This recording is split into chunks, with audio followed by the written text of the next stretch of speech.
right. It's all you, man. All right. Hello, and welcome to the Lobbycast, the official podcast of Rockhammer Hold. Indeed. Rockhammer Hold Central, the kitchen. Previously, Rockhammer Hold the basement. I think Rockhammer Hold is still just the basement. Yeah, I think you might be right. So Yeah. we'll have to come up with something different. This is probably LOD East. Yeah, I like that too. Yeah. Okay. Interesting. So, wherever we are coming at you live from, hello? Hello. It's episode 360. It's January something or other, 23rd. Yes, It's January 23rd. it is. So happy January 23rd, Erin. Happy January 23rd to you too, Geoff. Why, thank you. Do you have some news for our friends out there? A few bits here and there. Bits and or pieces? Bits and or pieces. I think for starters, probably address Glenn Frey. Glenn Frey passed away of the Eagles, known for his musical and songwriting abilities, passed away at the age of 67.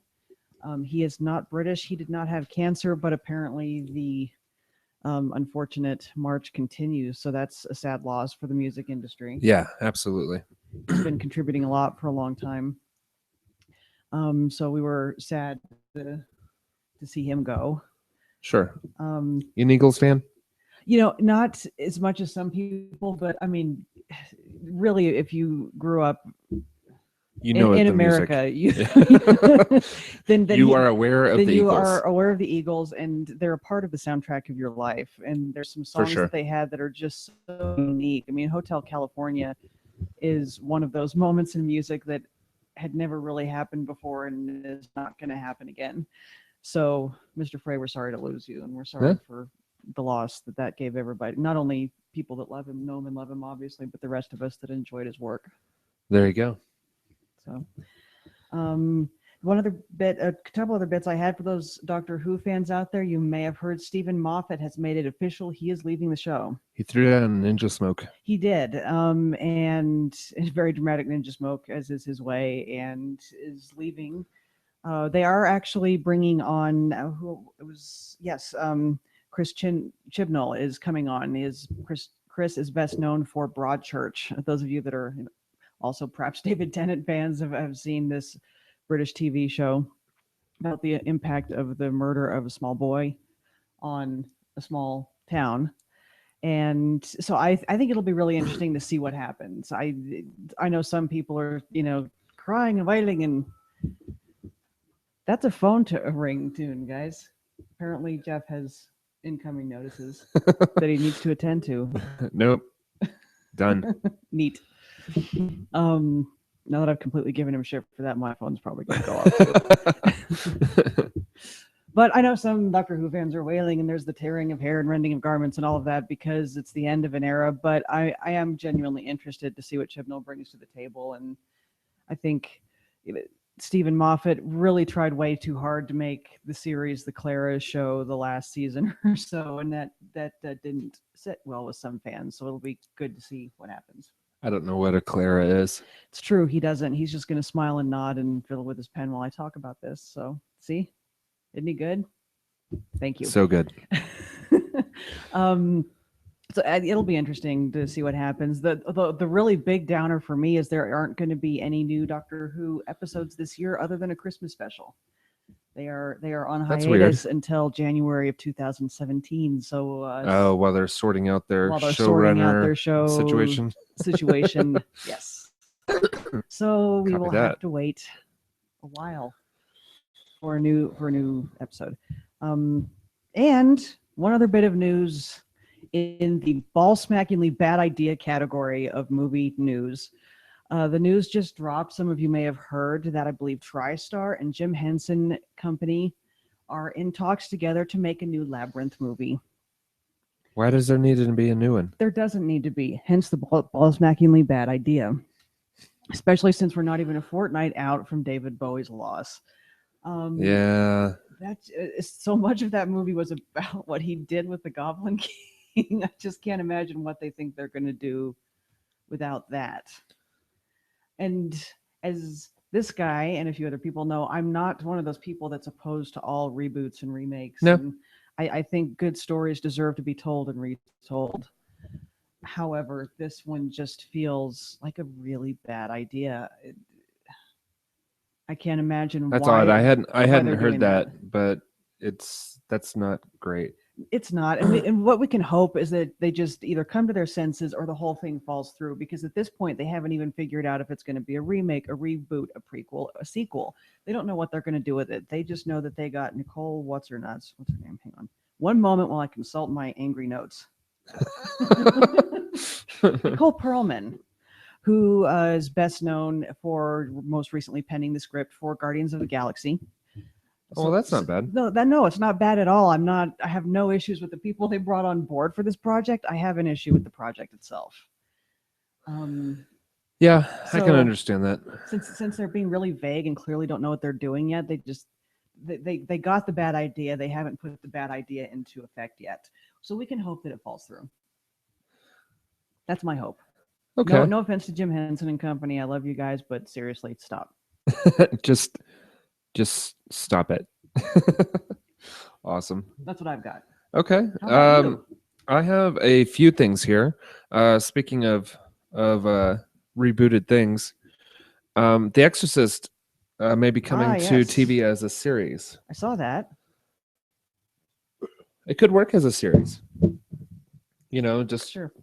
Going around, having adventures with possessed people. With a young priest and an old priest and something. I don't know how that goes, but yeah, something like that. Something about possession, perhaps. Something about possession. I don't know. It could work as a series. I mean, we'll just have to see. Yeah. It depends on where it lands. If it lands on network television, it's probably not going to be all that compelling. No, probably not. It could be though. I mean, because sure. Hannibal did just fine on NBC. That's very true. For as long as it was allowed to continue. But 3 seasons is pretty good for a show that shouldn't be on network TV to survive on network TV. 3 seasons is actually about the average time for any quote-unquote successful TV show in the industry. That's what's considered a success. I mean, sure. Everybody wants to shoot for that long-running, super long-running 9, 10, 11, 12 seasons, but frankly, that almost never happens. So 3 seasons is a very, very good run. Yeah, that really should have been like Netflix or Showtime, I feel. Or even Hulu could maybe picking it up after they canceled it. Sure. So we'll see. Yeah. Let's see. There's also possibly a Star Wars TV show in the works called Star Wars Underground, and it's going to focus more on the world, the seedy underbelly, as it were, of the Star Wars galaxy, dealing with the smugglers and bounty hunters and things along those lines, which could be okay. Yeah. But they're looking at it for ABC, and I just don't see it there. But we'll see. Again, that's definitely something that Netflix should pick up. True, but if they got script writers with the same capabilities that worked on Force Awakens, I would argue that they could still make it work. I mean, they've actually already written them. Oh, have they? So is it the same people that worked 50 some odd episodes already in the can? And is this the well, same not in the that can. I'm sorry. Scripts written. Okay, so we have the scripts written. Are these the same people that did The Force Awakens, or is this a different team? What's the news on that? It's actually kind of being described as Deadwood in space. Okay. Which could be good. That'd be very good. Yeah. And I'm asking if it's the same team just because the people that wrote The Force Awakens, I think, did a very good job of skating through a couple of scenes with varying layers to where the kids would just see one thing happening and the adults see another thing happening. I thought they did really well with that. Yeah. Yeah, it was I thought it was really well done. Yes. The internet hates it, but it's the internet can suck it. The internet can yeah, I'm just gonna stop that thought right there. That's the internet's job. But I thought, as we've discussed before, we really liked it, and if they could get that if they wind up on a channel that makes them kind of pull it back a notch and they still have that level of writing working for them, I think they could definitely make that happen. Well, I mean, now that whole project with Star Wars Underworld was put into motion before Disney bought Star Wars, and Disney is all about putting their stuff out there. Sure. I mean, look at the toys and the marketing and just like that whole juggernaut going with Star Wars. Absolutely. So, hey, who knows? Maybe it'll go to the Disney Channel. It won't go to the Disney Channel. Let's just make that clear right now. It's not going to happen. Yeah, I think there was just like the Marvel shows are not on the Disney Channel. Yeah, probably not going to be a thing. Yeah. So I mean, Netflix is probably where it would end up now, given the success that Disney's had with Marvel on Netflix. Sure. Probably the way to go. That would be a smart thing to do, but we'll see. We'll see where it'll be interesting Especially to see where if it's it lands. Yeah. Darker. Exactly. Yeah. Yeah, we shall see. And speaking of Star Wars, I think they let another bit of news about Star Wars. Star Wars episode 8 got delayed. What, 6 months? Yes, from May to December 2017. That could have been a financial thing though, because they did really, really well with the holiday bump on they did on their release. Well, and the other bit that I read as far as debate about why they did that is they might have been trying to avoid competing with themselves, because May is also the month that their new Pirates of the Caribbean movie is dropping in 2017. They might not have wanted. Those are both Disney franchises. They might. Yeah, they could have cannibalized each other's box office. Absolutely. So that they might have just been. There you go. I'm good. He got it up, folks. It's fine. Yep. So yeah, they might not have just been wanting to damage their own box office returns, which is smart. That's true. So speaking of Marvel and their deals with Netflix, Jessica Jones has gotten renewed for a second season. Not a surprise. No. That is excellent. And The Punisher has already been greenlit for their own series. And The Punisher, for those of you not familiar with the Marvel Universe, or the really terrible movies that have been put out, he is a character that's going to be introduced in season 2 of Daredevil, and then he's going to spin off into his own show. And all of these shows take place in the same world. Exactly. Actually, in the same part of New York City. Yeah. So, just as Luke Cage was introduced in Jessica Jones, and he'll have his own show. The night nurse, Rosario Dawson, the actress, she was introduced in Daredevil. She was in Jessica Jones, and she is going to be the love interest in Luke Cage. So they're doing a really good job of creating a mini universe inside of New York City on Netflix. Yeah, absolutely. So, and we've talked about that because it's very complex interwoven relationship. So it'll be interesting to see how they handle that, because I know there was some backlash against the Punisher movie when that came out. In defense of the movie, I didn't think it was as bad as people said it was. Again, the internet hated it. It wasn't as bad as the first one. Yeah, the first one was bad. The more recent Dolph Lundgren. Dolph Lundgren was his guy. It didn't work. Who was the guy in the new one? Thomas Jane, right? Thomas Jane, yeah. Thomas Jane. That's right. I didn't think that movie was bad. I mean, it was kind of, apparently I was in the minority on that. But I didn't dislike it as much as a lot of people did, apparently. So there's that. So there is that. Another couple things that look like they're getting renewed is Making a Murderer. Yes. And also The Unbreakable Kimmy Schmidt, which I find to be very funny. Yes. So, have you seen it? Only a couple episodes, but yes, it's funny. It's silly. It's good times. Silly is a good word for it. Silly is a good word. A couple things to look out for. There's the first official Suicide Squad trailer out there. Excellent use of Queen's Bohemian Rhapsody, if I do say so myself. Agreed. And if you are on Xbox One, I believe this is the last day that EA access is for free. Maybe it may go through Sunday. It may go through tomorrow. But it was free this week, and it's a cool service. I mean, if you have time to play games and you like their games, it's $5 a month or $30 a year. At $30 a year, I don't know why anybody would do the $5 a month, because like even $30 is kind of like, oh, I'll try it out for $30. Sure. You know, and you get full access. They have full games in their vault, and those are things like Battlefield 4, Battlefield Hardline, Dragon Age Origins. Yeah. And a bunch of their sports titles. It's not their newest things, but then their newest things, of course, they're going to try to sell you for full retail. True.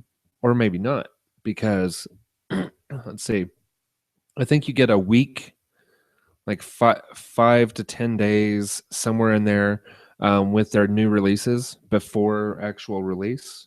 Okay. And so you can try them out before you buy them. And I think you get 10% off buying them digitally through the Xbox One. And this is only available on Xbox One. This isn't a PS4 or PC thing. True. So if you buy your games digitally and you love EA stuff, especially the sports line, then it's kind of a no-brainer. Sure. As you make that $30 up pretty quickly whenever you're buying digital and saving the money. Cool. So sweet. There you go.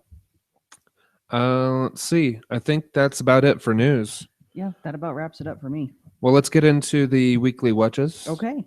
Erin, what you listening to this week? This week, a little bit of the monophonics. What's a monophonics? It's a fun little, my Will introduced me to this, and they had a remake or their own version of, oh God, what's the name of the song? It's bad radio for me to sit here and think about it. So I will get back to you on that if it does happen to pop back into my head. But the album I was listening to is In Your Brain, which I was quite enjoying.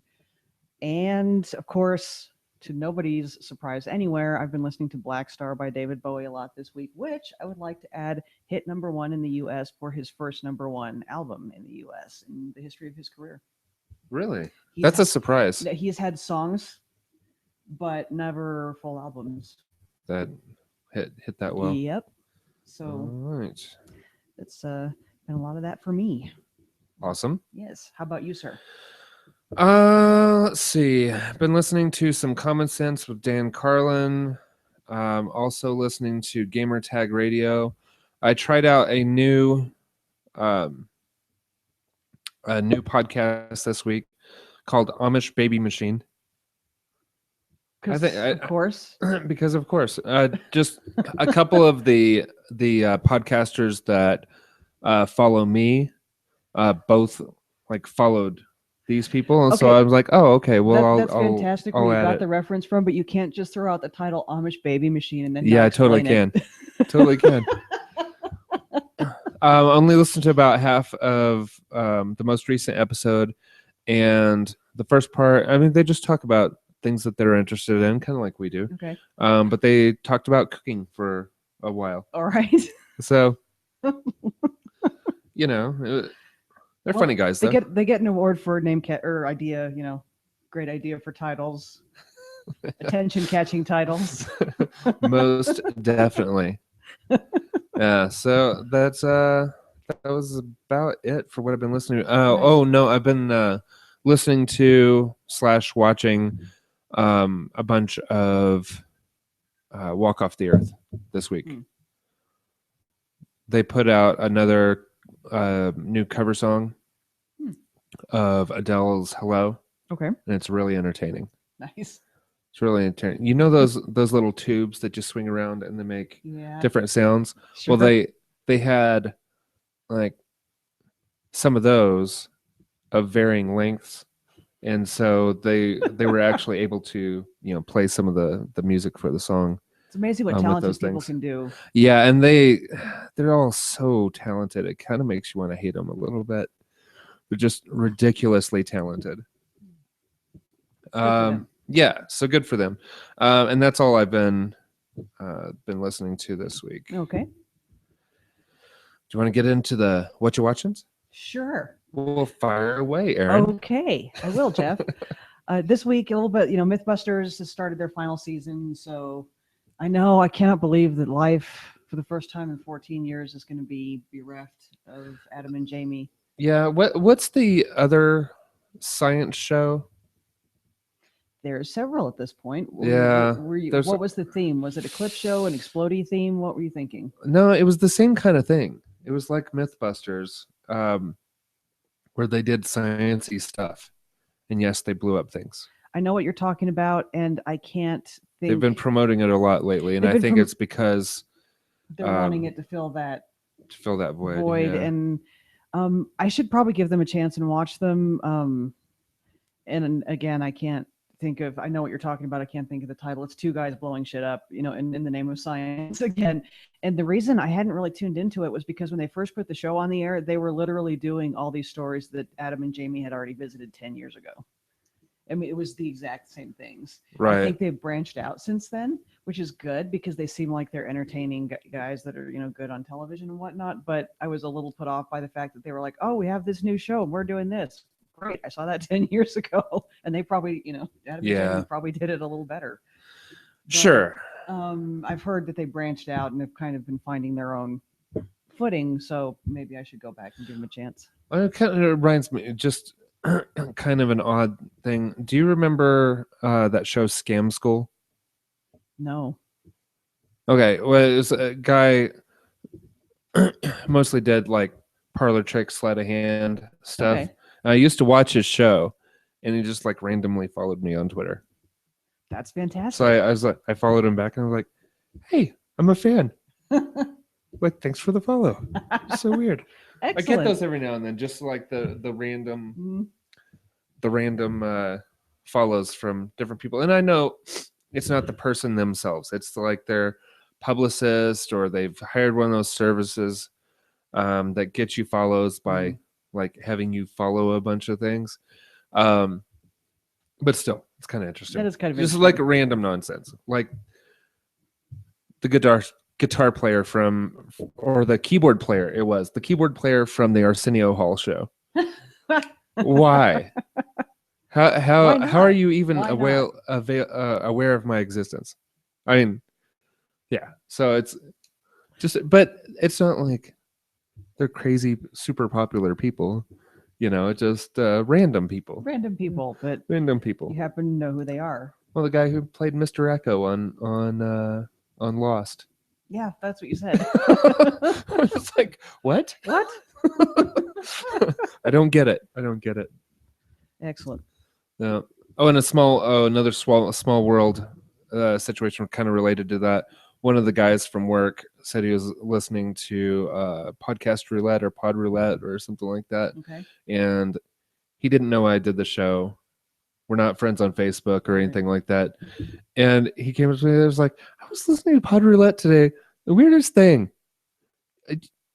You do a show, right? And I'm like, yeah, that's funny. That is funny. Yeah. So, but he started listening to it and then recognized my voice. I'm like, I work with that guy. So, interesting stuff. Nice. Yeah. One of your coworkers found you through the internet. Yeah. So weird. That's good. I suppose. Oh yes. What were we doing? Watching. Hi. Watching. Let's see. The Daily Show, because you have to always watch The Daily Show. True story. And I think after last week, I just needed to laugh a lot. So really, outside of that, I've been binge watching Big Fat Quiz of the Year and The Mighty Boosh. The Mighty Boosh? Yes. I was not aware of the Big Fat Quiz or The Mighty Boosh. That's because you don't like British comedy as much as I do. Oh, I do though. That's the thing. Okay, you know what? I don't like British camp. And there is a difference. That's very true. Love British comedy. And I love British drama. It's the camp that I'm not overly fond of. Yeah, the Big Fat Quiz of the Year is kind of an annual quiz show that they do with 3 teams and the host presiding over the whole thing involving pop culture sort of nonsense that happened in the last year or so. And they rotate out who is on the 3 teams of 2. And the Mighty Boosh, I don't believe it's running anymore, and it hasn't been for a few years. It was Noel Fielding and Terrence. Oh crud! I'm sorry, folks. Apparently, I need more caffeine today. But it was about this kind of vaguely surreal show about these 2 guys that work in a zoo and have their own band and are trying to break through in the music industry, and it's very odd and very funny. So super cool. Yeah. So, and Noel Fielding is also an occasional panelist on Big Fat Quiz of the Year. So apparently, it's about Noel Fielding this week. Awesome. How about you? Well, it's been a bad week for sleep, so it's a really good week for watching things. There you go. Mostly laying in bed, staring at my television because my eyes won't stay shut. Because your brain is an asshole. And overly loud this week. So more so than usual. So I watched some new stuff. Okay. And some stuff I've been watching for a while. All right. And several things with American in the name, oddly enough. I see. Yeah, Did you seek out things with American in the title? No, it just kind of worked out that way. Okay. So I watched some Family Guy. Right. And Hawaii Five-0 because it's bubblegum. It's a crime of the week, and actually it's like crimes of the week because they usually have 2 different things going on, like their teams split up and they solve crimes very fast. It is impressive. It's like things are always moving on that show. There's no downtime, so it's kind of fun. Finished up Heroes Reborn. Terrible. No. No, just no. So 13 episodes of no. Like, oh, you know what? The original series had some good things to it. Maybe this will be no. Well, I'm sorry to hear that. Yeah, I mean, there are a couple of characters that they brought over from the original, but meh. Okay. Too bad. Yep. Watched some Elementary, also bubblegum. But I really enjoy that. Johnny Lee Miller and Lucy Liu. Yeah. Yeah. It's a good show. It's good. It's just not priority, I guess, if that makes sense. Yeah. It's whenever I happen to catch an episode. Exactly. Big Bang Theory, watching that. Like you do. Makes me laugh from time to time. Mm-hmm. Not every episode makes me laugh. But some of them. Some of them. Enough yeah. Of them. Yeah, for sure. Yeah.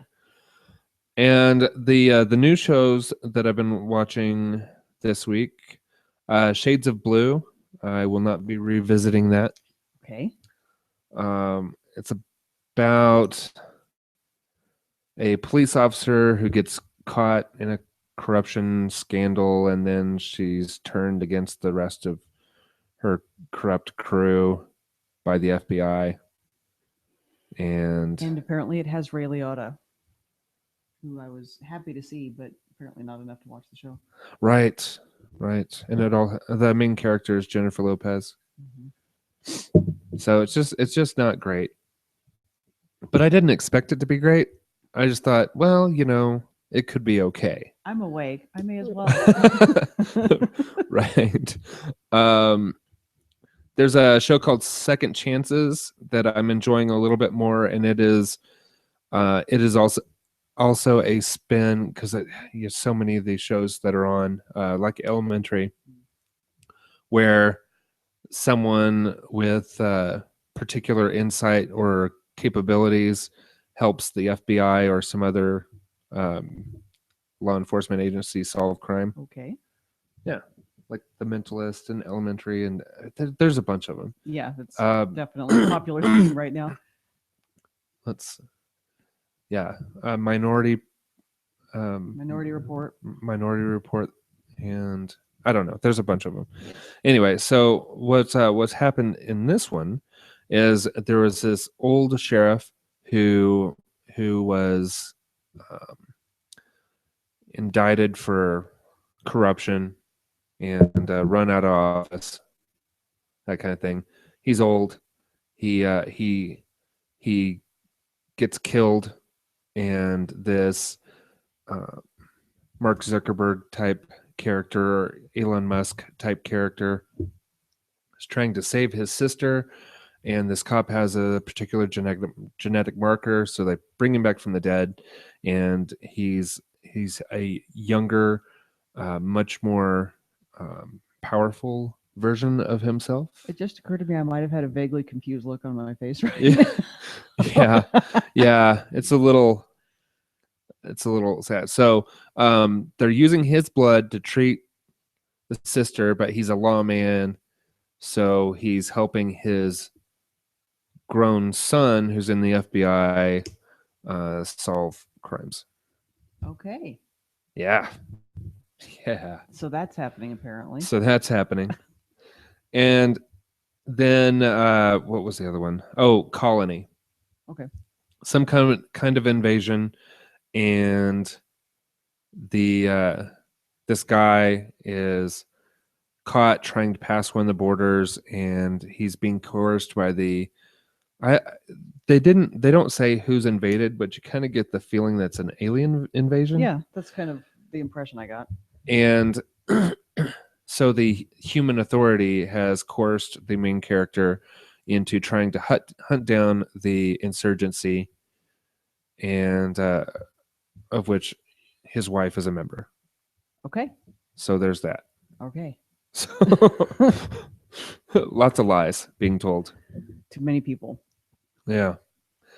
And then for the things with the American in with the name, American in the title, American Horror Story. Very All done good. with that. All right. It was a much happier ending than normal. All right. Yeah, we have 2 episodes away Oh, from so sorry. the ending. Yeah, Okay. So no, it's fine. I won't go into details. It wasn't as dark and messed up as the rest of the show or the rest of the seasons. Okay. So there's that. And then American Crime, who is they're doing the same thing as American Horror Story. They've got a new story this season, Right. but they're recycling a handful of the actors from season 1. True. So there's that. And then today I watched American Ultra. Okay. With Jesse Eisenberg and Kristen Stewart and Topher Grace. Sure. Is that right? I have no idea. Guy from that 70s show? There was a guy named Topher Grace in that 70s show, Okay. so it's entirely possible that's Yeah. correct. Yeah. But it was fun. It was entertaining. It's pretty violent. Okay. It's a kind of hapless, pot smoking guy that had been part of an ultra program, like Hence the chemical title of the show. reprogramming, and he gets activated, and there you go. And shenanigans He- ensue. He knows lots of combat stuff and weapon stuff and Neat. things like that. So Cool. there's that. And then other couple things that I watched, and I watched bits and pieces because sometimes I had it on whenever I was falling asleep, and sometimes I had it on while I was doing other things. But I watched David Bowie 5 Years and David Bowie and the Story of Ziggy Stardust. Cool. So both pretty good. Nice. Like documentary type things. Documentary type stuff about Mr. Bowie. For sure. Excellent. And I enjoyed it. Yeah, it was good. And I'm probably going to revisit that and watch them in their entirety. Cool. That's about it. Okay. Nice. Is it time for Tales from the Wasteland?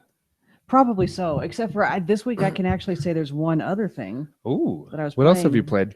It's a game called Never Alone.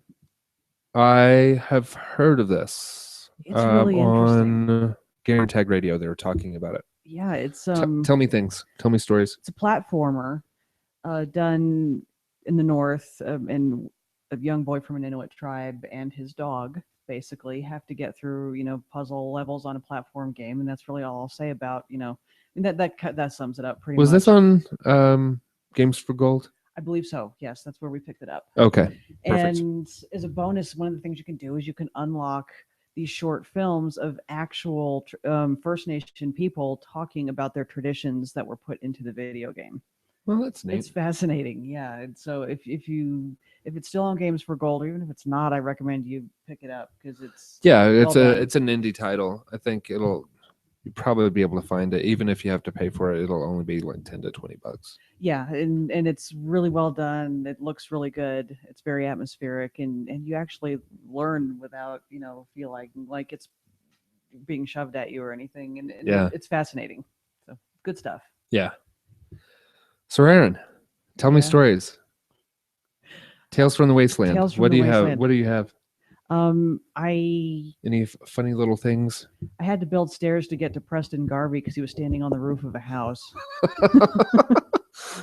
Because of course he was. How did they get up there? I don't know, but it's the same place we keep finding our Brahmin, and I don't know what the hell is so fascinating with those roofs in Sanctuary, but apparently they're the place to be. But the Brahmin are actually polite enough to come down when you want them to. Yeah, and the thing is, they're not on top of a roof of a house that you build. It's an existing house structure that they wind up on top of. And the one time I didn't want the one time I wanted Preston Garvey in my face, as opposed to all the other times he's popping up when you don't want him, I couldn't get to him. So fortunately I was able to build some stairs to reach him.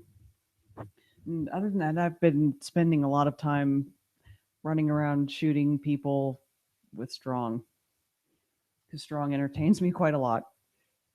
I have not met Strong. Strong is a super mutant. Okay. That can become one of your companions. Okay. And he's just entertaining. The more he starts trusting you, he just has an interesting way of looking at things, being a super mutant. They make it very clear in that game that the super mutants really do believe that, in their minds, they are the superior life form in the wasteland. So it's interesting traveling with him for that reason. They're not entirely wrong. They're not. I mean, they might not always be the cleverest things, but they are the biggest and the fastest and the strongest. And when it's survival of the fittest, that's what counts. There you go. How about you? What you got going on? I've been having some fun with it. I mean, I'm running into some difficulties progressing the main storyline because I've started doing that now, and I'm not sure why. There's a conversation that apparently I need to have that I can't seem to prompt with Preston Garvey. All right, that's to advance the main storyline. So I may have actually found a game-breaking glitch. So we'll see. Normally that's my job. If you did, congratulations. I know. Congratulations. Because I've read through the main storyline, and I've completed Acts 1 and 2 of the main story. Okay. And I can't seem to initiate Act 3. Huh. There are some entertaining things that I've done lately. There's a side quest called The Last Voyage of the USS Constitution. Yeah, I did that one also. The resolution of that quest is pretty entertaining. It's pretty entertaining. And if you have Strong with you while you're doing that, Strong doesn't like robots who can't figure out. So you're dealing with robots, and that's all I'll say about it. But I've got a super mutant grumbling about not being able to crush the robots over here, and the robots doing their thing over here. So it was pretty fantastic. Yeah, it's fun. Yeah, and it's just really entertaining. Yeah, a weapon I probably won't ever use. I wish you could hold over weapons from one character to another, because a lot of the legendary weapons, not like the quest rewards, but the other ones, I think they're at least somewhat randomly generated. I mean, yeah, it feels that way. I don't know that for sure, but that's what it feels like. Yeah, and there are some of those weapons that I would love to keep forever. Forever and ever. Forever and ever. They make me happy. Some weirdness with Fallout 4 that kind of it's not that it bugs me. It's just I make fun of it while it happens. Is Preston Garvey will say, like, "Oh, I just got word from one of these settlements, and they're having trouble. You need to go help them out." and it's the settlement that we're both standing in. Yeah. Whenever Sanctuary Hills needs help, and that kind of annoys me. He was like, "Oh, you got to go help them out and make sure that they know you're from the Minutemen." And really? then you go over he lives to next door to me. I'm pretty sure he knows that I'm with the He's- Minutemen. he's standing over there smoking a cigarette, looking at us right now. You mean this guy standing right next to me? This guy here? Yeah. Hey, I'm the Minutemen. Okay, I got and it. then- I'm on it. And then you go over there, and you're like, you're looking back at Preston. You're like, this guy. You can go over to the quest giver, and the quest giver is like, "Are you from the Minutemen?" Well, apparently, Preston isn't the only idiot here. Yes, I'm from the Minutemen. And yes, I will help you so that they don't come and burn down my house. Which is right there. Next to yours. In fact, we sleep in the same house Yeah. because that's where our beds are. And then Have you ever gotten it the where resolution of those quests is just as bad, because you'll walk up and they have a proximity response thing, like, "Oh, were you able to take care of those super mutants?" And you walk up and you're like, "I took care of those super mutants for you." Like, I know, I just asked. You could have just said yes. Well, see, that could be a field, like kind of something that evens out the playing field, because now they think you're an idiot asshole too. It's not just you thinking that about them. It's just a weird thing to have made it like into the full game. Sure. It was like, you know what? We should probably at least vary some of those canned responses, and if they're going to ask us if we've finished the quest, when we finish the quest, then you shouldn't walk up like, "Hey, by the way, I did that." Did that thing you asked me about. Now, have you gotten that response? Very similar, prompt kind of response where you're talking to Preston Garvey, you turn in, you basically lob the quest finish at him from across the room and run so that you don't get another one. And you turn around, you're trying to sprint out of Sanctuary, and you run right into the quest giver that he was going to send you anyway. They stop you and say, "My friend was kidnapped by super mutants." You're standing there going, "Damn it." I know. I know. It's a good thing I set up all these guns and security points for people to get kidnapped out of my own town. Yeah, of course that happens everywhere though, because I've got so much security set up around some of these settlements. I'm going, your security is 197. How are these raiders still getting in here? And none of these guns are damaged. What happened precisely? He didn't get kidnapped from here, did he? He went out there again. After we told him not to 5 different times. If we told Johnny once not to go out there, we told him 6 times, but he just went out there. He took his sleeping bag outside of the range of the guns and took a nap. He saw something shiny out there and went to get it, and now the raiders have him. Yeah. So, there are definitely some Bethesda weirdness items in the game and situations, but it's still awesome. There's still some of the best games out there, even with all of their quirkiness and broken bits. It's just still so enjoying. Tune in to see if he's still saying that next week when he still hasn't gotten Preston to talk to him. Well, then I will have started a new game by then. New character. So darn. Yeah. My arm. I've seen some little glitches out there and exploits, and if this game is truly broken, then I'll probably start playing with those. Since it's already broken, then may as well. Otherwise, I'm going to start a new character and play with them, because apparently there's a duplication glitch out there that works on the UR special book. Okay. So you could actually max out all of your special things and then play the game from there. Wow. And duplicating resources, like the shipments of copper, shipments of cloth and stuff like that. Shipments of glass. Yeah, those kind of things that you can duplicate them. So I may start messing with that if my game is truly broken. I usually stay away from that stuff. Yeah. But I've been so interested in those kind of things that I was actually toying with the idea of picking up the PC version.